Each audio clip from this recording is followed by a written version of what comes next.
Meus irmãos, a leitura bíblica que foi feita está em Gênesis, no capítulo 3, dos versículos 9 por diante. Por gentileza, desligue esse ventilador. Gênesis capítulo 3, dos versículos 9 por diante. Nós temos aqui um relato, acho que um dos relatos mais tristes, se não o mais triste, né, que nós encontramos em todas as Escrituras. A entrada do pecado no mundo. A necessidade da salvação, irmãos, se deu devido à entrada do pecado no mundo. Peço a você que dedique total atenção. O tempo é pouco, precisamos terminar a mensagem para prosseguirmos com a liturgia da ceia. A necessidade da salvação, ela se deu devido à entrada do pecado no mundo através de Adão. Deus criou o homem e a mulher em um estado de perfeição e os colocou no jardim diante da sua presença, onde constantemente Deus conversava com o homem. Deus aparecia e conversava com Adão no jardim.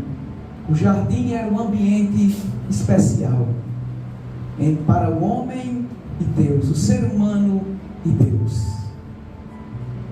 Deus também deu a Adão a livre escolha para obedecê-lo e amá-lo, ou desobedecê-lo e rejeitá-lo. Deus deu essa escolha para Adão. Talvez você pergunte: se Deus ele tem todo o poder, por que ele não criou as pessoas, ou Adão, né, especialmente sem a capacidade de pecar? Porque Deus criou Adão e deu essa capacidade para o pecado. Deus realmente poderia fazer isso, poderia ter criado o homem de tal forma que ele não pudesse pecar. No entanto, a humanidade não passaria de robôs autômatos, que são programados para fazer apenas aquilo pelo qual eles foram criados, tá? Você se lembra daquelas bonequinhas que elas funcionavam a pilhas? Lembra delas? Quando se puxava uma cordinha, as mais antigas, ou então se apertava um botão, ela dizia a frase: eu te amo, não é? A frase pronunciada pela boneca é muito linda, no entanto, não tem significado algum. Nós sabemos que aquele amor não é real, não há sentimento ou intenção naquela boneca, ela apenas está fazendo o que foi programada para fazer. É por isso que Deus não tirou da humanidade a capacidade de fazer escolhas para o bem e para o mal. Ninguém é um robô.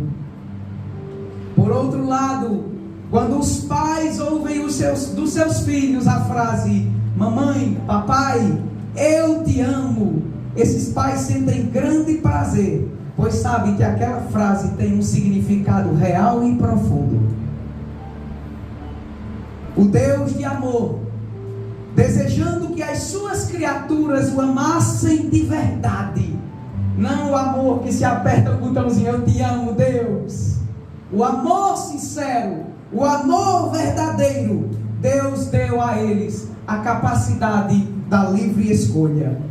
Deus colocou uma árvore do conhecimento do bem e do mal lá no jardim e disse para o homem não comer dessa árvore, para que ele não morresse. Deus disse para o homem: eu quero amor real. Está aqui a árvore, mas não coma dela. Eu quero o teu bem. Eu amo você. Não coma dessa árvore. Não faça isso. Mas a pergunta vem: por que Deus colocou essa árvore lá, se Ele sabia que o homem iria pecar? A resposta é porque a árvore é a prova da liberdade humana, é a prova do livre-arbítrio, é a prova que Deus deu o direito de escolha. Criar um ser humano e dizer que ele é livre, e em seguida colocá-lo numa gaiola, impedindo as suas decisões, isso não é amor, é escravidão, não é liberdade real. E foi por isso que Deus não ocultou do homem a árvore do conhecimento do bem e do mal. Deus não aprisionou o homem. Não. Dar ao ser humano uma única opção é limitar a sua liberdade. Deus diz: você é livre. Aí o homem vai dizer: como é que eu sou livre? Que se eu só posso amá-lo, se o Senhor não me deu a oportunidade para pecar, que liberdade é essa? Como é que eu estou sendo livre dessa forma? O Senhor me engaiolou e eu não posso sair desse mundo. Eu não posso fazer uma escolha contrária. A árvore, portanto, era a prova de que o homem era realmente livre para fazer escolhas. A árvore era Deus dizendo: aqui está a segunda opção. Você pode escolher entre me amar, me obedecer, ou comer do fruto, desobedecendo aos meus conselhos. O propósito de Deus ao permitir a árvore lá era bom. A intenção de Deus não era que o ser humano pecasse e comesse da árvore. A intenção de Deus em deixar a árvore lá era primeiro mostrar que o homem era livre para fazer escolhas. E o segundo, Deus tinha um propósito de fazer com que a árvore servisse como uma prova do amor real do homem por ele, pois provaria que, mesmo havendo outra opção que era a árvore, ainda assim a humanidade escolheu obedecer, amar o seu Criador, e portanto o seu amor era real e não era forçado nem robótico. Deus queria que a árvore estivesse lá, mas o homem dissesse assim: eu amo Deus de verdade. Olha, aqui está a árvore. Eu poderia escolher o pecado, mas eu escolhi obedecer ao meu Deus porque eu amo de verdade. Era essa a intenção de Deus. No entanto, não foi assim que aconteceu. Mas ainda assim, a árvore provou a liberdade de escolha do homem. Deus, sabendo a decisão que o homem tomaria, pela sua infinita misericórdia e amor, Ele bolou um plano de salvação. Deus sabia que o homem escolheria pelo pecado, optaria pelo pecado. E Deus, Ele não disse: eu não vou criar o homem, eu não vou deixar de criar Oséias, Eliasaf, eu não vou deixar de criar estes irmãos, cada um dos que estão aqui. Não, eu tenho outro plano. Que é? Qual era o plano? Ele fez de Adão o representante, o cabeça de toda a raça humana. É aqui onde está o mistério maravilhoso. As decisões de Adão como líder, como cabeça, tem um pai. O pai é o cabeça daquela casa, e as decisões do pai vão afetar na vida de sua família, de sua casa. Assim também Deus escolheu Adão para ser o cabeça da raça humana. As decisões que Adão tomasse afetaria todos os seus descendentes. Se Adão optasse pelo bem, todos seriam beneficiados. Se Adão optasse pelo mal, toda a raça humana cairia. Vem mais uma pergunta: por que Deus tomou uma decisão como essa? Isso não parece injusto? A resposta é não. Não é injusto. A cada 4 anos, um homem é escolhido para assumir a presidência do nosso país. E não é injusto. Todos nós participamos do processo de eleição. Esse presidente é o representante de toda a nação. Ainda que nem todos tenham votado nele. A gente sabe que uns são do contra, outros são a favor, e outros não podem votar, porque ainda são recém-nascidos, são bebês. Mesmo assim, todas as decisões tomadas por ele afetam toda a nação a qual ele representa. Se o presidente entrar em guerra contra um país, toda a nação entra em guerra. Os homens que não escolheram essa guerra terão que ir para o serviço militar. Eles são obrigados a fazer isso. Por quê? Porque há um líder, um cabeça que lhe representa no seu país, na sua nação. O que há de belo nisso? Vamos entender melhor, irmãos. Outra pergunta vem: por que Deus não deu individualmente a cada um a responsabilidade de escolher por si mesmo? Por que Deus escolheu um cabeça para que tomasse decisão em nome de todos? Porque Deus não deu a responsabilidade a cada um. Cada um tem sua própria árvore do conhecimento do bem e do mal. Cada um vai tomar a sua própria decisão. Sabe por quê? A princípio Deus escolheu apenas um representante, porque essa seria a melhor maneira de extrair o máximo bem para o máximo de pessoas. O amor de Deus olhou para a humanidade e Ele quis o máximo de pessoas salvas, o máximo de pessoas com seu nome escrito no livro da vida. Então Ele escolheu um representante, porque essa seria a melhor maneira. Pois, se cada um respondesse por si mesmo, cada um fosse responsável por si mesmo, aqueles que pecassem estariam eternamente condenados e não haveria perdão para elas. E ninguém poderia pagar a sua pena, substituí-la. Por quê? Porque cada um responderia por si mesmo. Mas Deus escolheu que haveria um cabeça, um representante. Deus escolheu Adão. E após o pecado, Adão, como cabeça da raça humana, ele fez a sua escolha e trouxe consequência para todos. Após o pecado, o homem se torna imundo, e tudo que ele fizer será contaminado pelo seu pecado. No entanto, Deus, em sua infinita sabedoria, Ele escolheu um representante, Adão. Ele pecou, e pelas suas decisões como representante da humanidade, Ele trouxe a condenação sobre si mesmo e sobre toda a humanidade a qual Ele representava. E o que há de bonito nisso?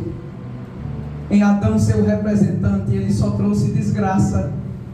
Mas se você fosse seu próprio representante, se você pecasse, você não teria mais perdão, porque ninguém poderia representar, e Cristo não poderia te representar. Mas porque Adão te representou, foi essa maneira que Deus escolheu, Ele então foi justo. Da mesma forma que a humanidade pode ter um representante como Adão foi o representante, Deus, com seu grande amor, Ele também nos deu um novo representante, Jesus Cristo. Ele pagou a nossa dívida herdada em Adão. E desde agora, como está em Romanos capítulo 8, nenhuma condenação há para aqueles que estão em Cristo Jesus. Porque Deus amou o mundo de tal maneira que Ele deu o seu Filho unigênito para nos representar, para que todo aquele que nele crê não pereça, mas tenha vida eterna. É porque alguém te representou, é porque alguém te representou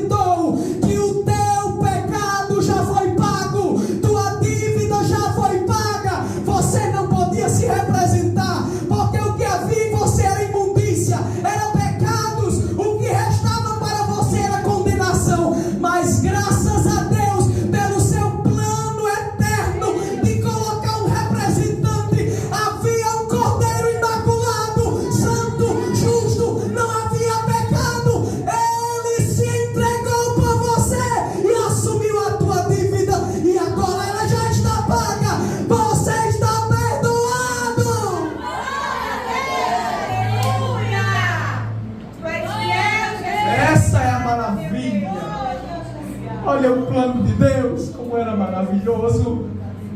E agora, tu estava achando ruim? Porque foi Adão que escolheu e não foi você? Sua oportunidade é agora.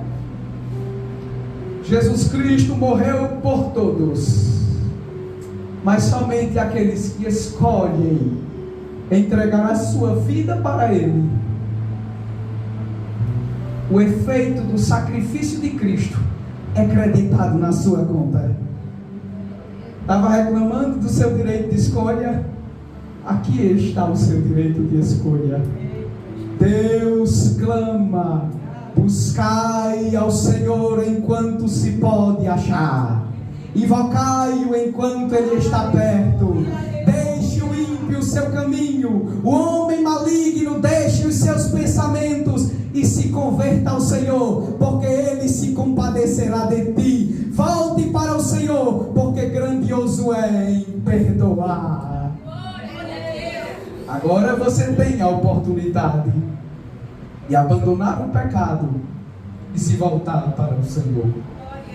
O amor de Deus fez com que Ele desse a liberdade humana para que Ele escolhesse, mas ao mesmo tempo Deus lhe disse: eu não quero que você morra, não coma do fruto. O homem comeu do fruto. A partir daquele momento algo aconteceu. Eles não percebiam, eles estavam nus e não se envergonhavam disso, não percebiam essa nudez, mas quando comeram do fruto,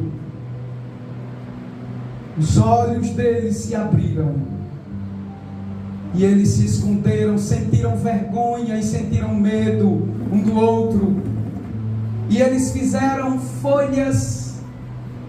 utilizaram folhas de figueira, folhas grandes, e costuraram elas para fazer roupas. Foi isso que aconteceu com o ser humano. É isso que acontece com o ser humano. O ser humano, ele procura se justificar diante de Deus, se vestindo com roupas de obras. Folhas facilmente se desgastam, facilmente se acabam. Aí Deus aparece, mesmo o homem com roupas de folhas, cobrindo sua nudez.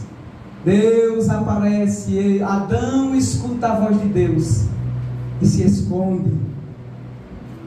Deus poderia ter virado as costas, como o deísmo ensina, que Deus fez o mundo e foi embora, não se importa mais com ele. É isso que o deísmo ensina. Nós somos teístas, ensinamos um Deus que se importa conosco, e ele não foi embora, ele procurou o homem. O homem pecou, e o que o homem fez? Se escondeu de Deus. Quando ouviu a voz de Deus, o homem se escondeu dele. Mas o Deus amoroso, em vez de virar as costas para a humanidade, estava no jardim perguntando: Adão, aonde tu estás? Adão, aonde tu estás? A graça e o amor de Deus faz isto. Ele vai até onde tem pecadores, prostitutas, imorais, assassinos, ladrões, criminosos, e pergunta: aonde você está? Aonde você está? Eu ainda tenho plano para você. Eu tenho proposta de perdão para a sua vida. Adão disse: eu ouvi tua voz no jardim, temi e me escondi, porque eu estava nu. A nudez aqui foi física, mas ela era muito mais do que nudez física. Ela também era uma demonstração da nudez espiritual. E Deus disse: quem te disse que tu estavas nu? Quem te mostrou que tu estavas nu? Tu comestes do fruto que eu disse para não comer? E agora, cada um procurando culpar o outro, e ninguém querendo assumir a culpa. Não fui eu, Foi a mulher. E Adão ainda quis culpar Deus. Foi a mulher que o Senhor me deu. O Senhor fica me dando mulher errada? Resulta nisso. A mulher que tu me deste. Aí Deus pergunta: por que fizestes isto, Eva? E ela disse: a serpente me enganou e eu comi. Para a serpente, Deus não perguntou nada. O diabo estava ali. E Deus pronuncia uma maldição. O Senhor disse à serpente: porquanto fizeste isto, maldita serás mais do que toda a fera, e mais do que todos os animais do campo. Sobre o teu ventre andarás, e pó comerás todos os dias da tua vida. Versículo 15: para Satanás foi dito: porém inimizade entre você e a mulher, entre a tua semente, a semente maligna de Satanás, e a semente da mulher, Cristo Jesus. Esta te ferirá a cabeça, a semente da mulher, Cristo, esmagará a cabeça de Satanás. E Satanás feriria o calcanhar de Jesus Cristo.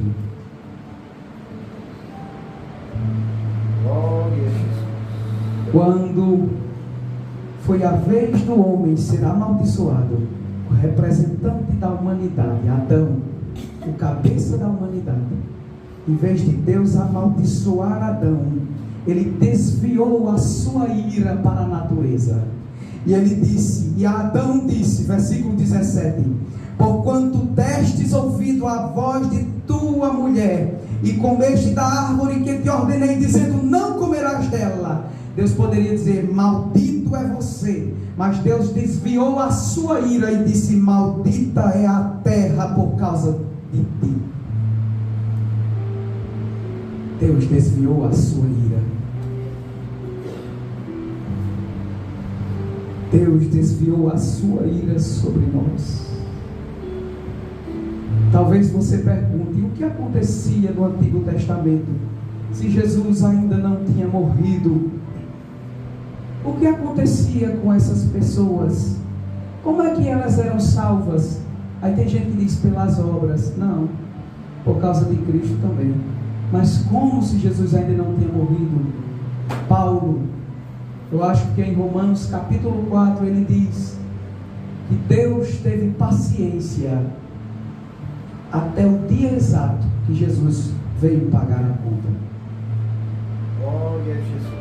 É como se ele chegasse no mercado, onde você estava lá tentando comprar, e o dono do mercado diz: não pode comprar, sua dívida aqui é grande e você não pode pagar. Mas eu vou morrer de fome, mas não posso fazer nada. E aí Deus diz, Jesus diz: bote na minha conta. Aleluia. Apague a conta dele, bote na minha conta. Nunca lhe devi nada, vou pagar, você sabe que eu pago. Bote na minha conta e tal dia eu vou pagar. Como as pessoas do Antigo Testamento eram salvas? Elas não tinham conhecimento direto de Cristo. Mas no versículo 21 de Gênesis capítulo 3 diz: e fez o Senhor Deus a Adão e a sua mulher túnicas de peles e os vestiu. O homem tentou se justificar diante de Deus com o quê? Folhas, roupas feitas, obras próprias, costuraram próprias roupas de folha. Aí Deus fez o quê? Matou um animal. Deus matou um animal, pegou a pele desse animal e fez uma túnica para cobrir a nudez do homem e da mulher, do ser humano. Isso representa Cristo. A morte de Cristo torna o homem justo diante de Deus. O homem já tinha aí um proto-evangelho, um mini-evangelho. Um mini-evangelho. A promessa de que viria aquele que esmagaria a cabeça da serpente. E a promessa de que a morte de alguém cobriria o pecado do homem. A partir daí, nós temos os relatos dos sacrifícios de animais. Animais sendo mortos e a vida desses animais substituindo a vida humana. Até que chega o período de Moisés. No período de Moisés, Deus manda fazer um tabernáculo. Ordena que os sacrifícios sejam feitos no tabernáculo por meio de um sacerdote. O sacerdote era responsável por reconhecer o animal adequado para o sacrifício, porque esse animal representava Cristo, o Cordeiro de Deus.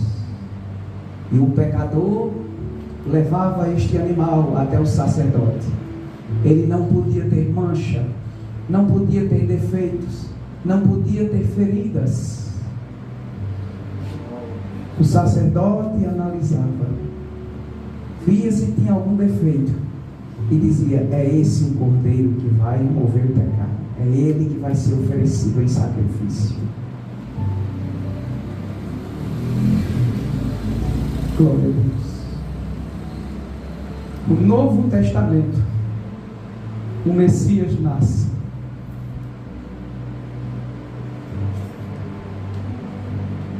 O anjo do Senhor aparece a Zacarias. Ele era sacerdote, servia no templo.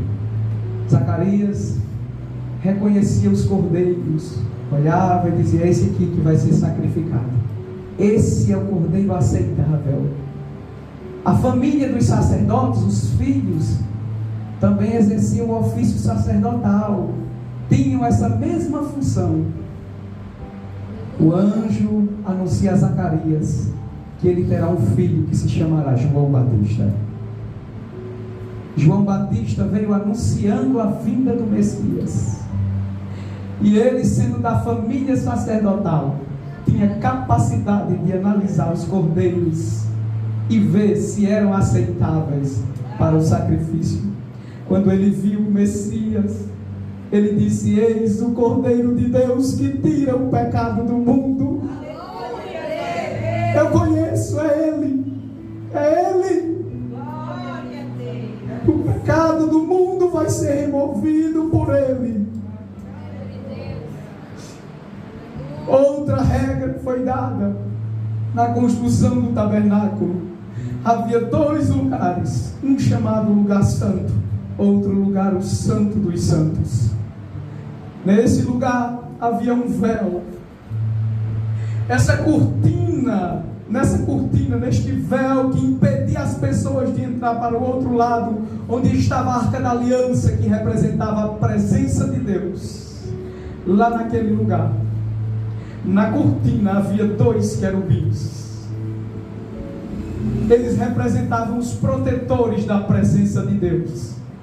Quando Adão pecou lá no jardim, Deus, em um ato de misericórdia, para não matá-lo imediatamente pelo seu pecado, expulsou o homem do jardim e colocou querubins guardando a sua presença para que ninguém entrasse no jardim.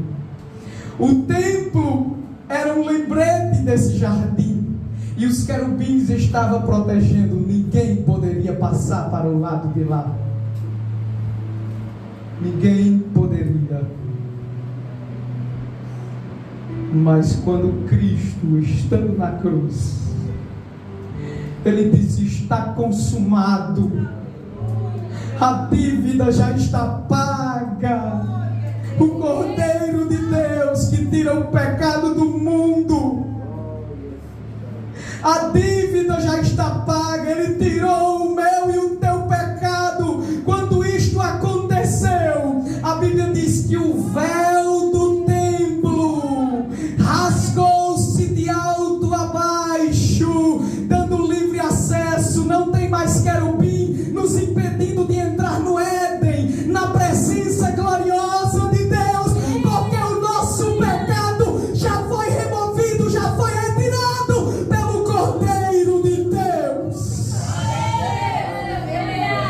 Ele removeu o nosso pecado e nós agora temos livre acesso ao Pai. Para finalizarmos em Hebreus, o capítulo 10.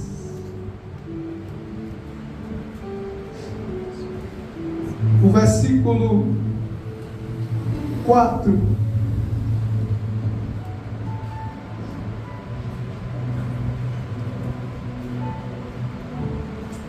Dez, 4 por diante, diz: porque é impossível que o sangue dos touros e dos bodes tire os pecados. Mas porque esses animais eram sacrificados naquele tempo, Deus queria sempre ensinar para o homem que o seu crime, o destino que lhe cabia, era tão terrível quanto o destino daquele animal. Aquele animal era sacrificado,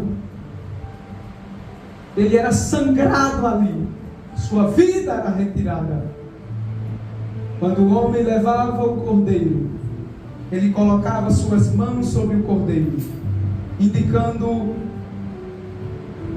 uma atitude de substituição ou de semelhança. Você me representa, o cordeiro me representa. E ele colocava as mãos sobre o cordeiro. Você me representa. E em seguida o cordeiro era sacrificado para que ele não morresse. Mas o sacrifício de um animal não equivale em valor ao de um ser humano. Não é verdade? Se você deve uma conta de R$100, uma de 50 não paga. Mas se você deve uma conta de R$100, uma de 200 paga, não paga? E sobra. Aquele cordeiro animal, ele não era suficiente. Era apenas um lembrete de que havia um substituto para salvar a vida do homem. Ele era uma representação do Cristo que viria. Olha, porque é impossível que o sangue dos touros e dos bodes tire os pecados. Mas sempre havia sacrifício de animais, para que ele sempre entendesse que para os pecados dele, tinha que ter um substituto. Havia um substituto. Ele precisava de um representante, porque ele mesmo não podia pagar pelo seu pecado. Próximo versículo. Olha, por isso, entrando no mundo, diz: sacrifício e oferta não quisestes, mas corpo me preparaste. Deus disse: eu não quero sacrifício. Eu não quero sacrifício de animal, nem quero oferta. Quando Jesus entrou no mundo, Deus disse para ele: filho, eu não quero sacrifício de animal, eu não quero oferta. Mas em vez disso, o que foi que Deus fez? Preparou um corpo para o seu filho. Preparou um corpo para ele, para que esse corpo fosse oferecido em sacrifício. Próximo versículo. Holocaustos e oblação pelo pecado não te agrada. Animais sacrificados, não. Nota de 50 não paga uma conta de 100, não paga. Era um lembrete. Próximo versículo. Então, olha o amor de Deus Filho. Então Jesus disse: eis aqui eu venho, eu estou aqui, ó Pai, para fazer, ó Deus, a tua vontade. Tu me preparastes um corpo e eu me entrego para morrer pelo pecado do ser humano. Um animal não é suficiente, não equivale em valor a um ser humano, mas o Deus eterno, se fazendo carne, é superior aos seres humanos, pagou a dívida e ainda sobrou, de maneira que não só o pecado de Adão que estava em mim foi pago, mas João, ele disse: filhinho, eu escrevo essas coisas para que vocês não peguem, que Deus é luz e nele não há trevas, mas se vocês pecarem, vocês têm uma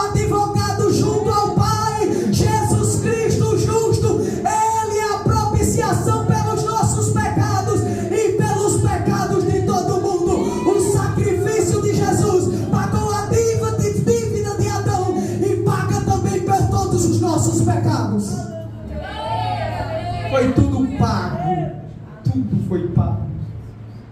A dívida se acabou. E as falhas que nós cometemos ao longo da vida, elas são perdoadas por Cristo Jesus. Tudo o que precisa é um coração sincero, entristecido pelo seu pecado, dizendo: Pai, eu reconheço o meu pecado, mas eu também sei que o meu pecado está agora perdoado em Cristo Jesus, porque Ele pagou a minha conta. Versículo 10: por causa da obra de Jesus, diz: na qual vontade? A vontade de Deus. Deus diz: eu não quero sacrifícios de animais, eu quero humano, e tem que ser de alguém perfeito, e não há um ser humano perfeito. Aí Jesus disse: eu vou, me prepare um corpo, e eu vou, assumo a humanidade, eu assumo a humanidade, e eu substituo os seres humanos.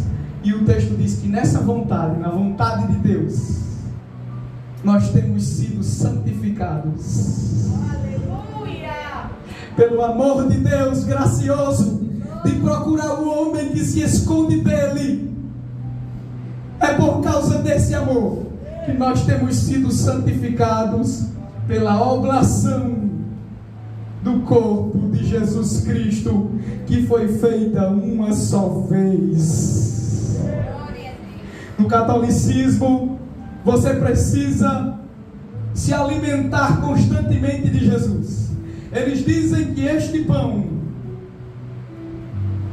a hóstia, na verdade deles, no momento da ceia, se transforma no corpo de Jesus. E você tem que comer literalmente o corpo e o sangue de Jesus. Para eles o vinho se transforma no sangue. Nunca foi comprovado cientificamente. Falso. Nunca foi comprovado que isso aqui se transforma em corpo, em carne. Isso aqui se transforma em sangue. Tem um monte de farsa, de supostos milagres falsos, que eles não deixam ninguém investigar, ninguém examinar. Eles não deixam, para não comprovar as farsas que eles estão inventando. Eles repetem o sacrifício de Cristo diversas vezes. Canibalismo. Tendo que matar Jesus diversas vezes. Ele tem que morrer todo domingo para se comer a hóstia e se beber o vinho, a carne e o sangue. Mas o autor de Hebreus diz que o sacrifício de Cristo, por quem Ele é, foi feito uma única vez, e Ele é o suficiente para nos perdoar de todos os nossos pecados. Uma única vez é o suficiente. E por causa da oblação do corpo de Jesus, nós temos sido santificados. E por causa disso, comparecemos na presença de Deus, de maneira que nós já chegamos para Ele dizendo: Pai nosso. Aleluia! Sendo nós inimigos de Deus, fomos reconciliados com Ele. Sendo nós inimigos que fugíamos da presença de Deus e tentávamos nos esconder com folhagens de religiosidade. Eu faço bem, eu faço isso, eu faço aquilo, mas tua roupa ainda é de folha. Só quem tem